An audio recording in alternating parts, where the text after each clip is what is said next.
মৰমৰ ছাত্ৰ-ছাত্ৰীসকল, আজি আমি অংকুৰণ পাঠ্যপুথিৰ পাঠ ৭টো অলপ আলোচনা কৰিম, যাৰ বিষয় হৈছে ভালুকে খেলিলে ফুটবল। আহাচোন আমি একেলগে পঢ়ো হওক। ভালুকে খেলিলে ফুটবল। শীতকালৰ দোকমোকালি, চাৰিওফালে কুঁৱলীয়ে কুঁৱলী, শান্ত পৰিৱেশ। এখন বাগিচাৰ জামুগছ এজোপাৰ তলত বাঘৰ পোৱালি এটা শুই আছিল। ঠাণ্ডাতে সি কুচিমুচি বল এটাৰ দৰে হৈ আছিল।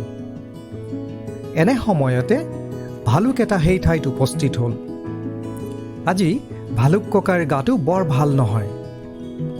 হঠাৎ বাঘৰ পোৱালিটোৰ ওপৰত তাৰ দৃষ্টি পৰিল। ইয়াত দেখোন ঘূৰণীয়া কিবা এটা পৰি আছে। তাৰ পিছত সি স্ফূৰ্তিত চিঞৰি উঠিল, এইটো দেখোন ফুটবল।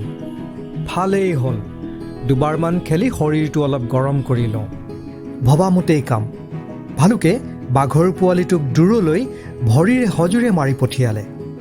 পোৱালিটোৱে আৰ্তনাদ কৰি জামুগছৰ ঠানি এটাত খামুচি ধৰিলগৈ। লগে লগে ঠানিটো ভাগি পৰিল। ভালুকে নিজৰ ভুল বুজিব পাৰিলে। সি তৎক্ষণাত পোৱালিটো দুহাতেৰে মাটিত নপৰাকৈ ধৰিলে। সি এবাৰ মৰমতে পোৱালিটোক লৈ হাতালি খেলিলে। বাঘৰ পোৱালিটোৱে এনেদৰে খেলি বৰ মজা পালে। সি পুনৰ তেনে কৰিবলৈ ভালুকক অনুৰোধ কৰিলে। তাৰ অনুৰোধ ৰক্ষা কৰি ভালুকটোৱে কেইবাবাৰো হাতালি খেলিলে।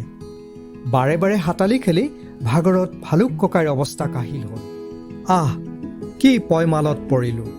আজি বাঘৰ পোৱালিৰ পৰা হাত সাৰিব নোৱাৰিমেই নেকি? এই বুলি এবাৰ বৰ জোৰেৰে বাঘৰ পোৱালিটোক ওপৰলৈ দলিয়াই দি ভালুকে ভিৰাই লৰ মাৰিলে।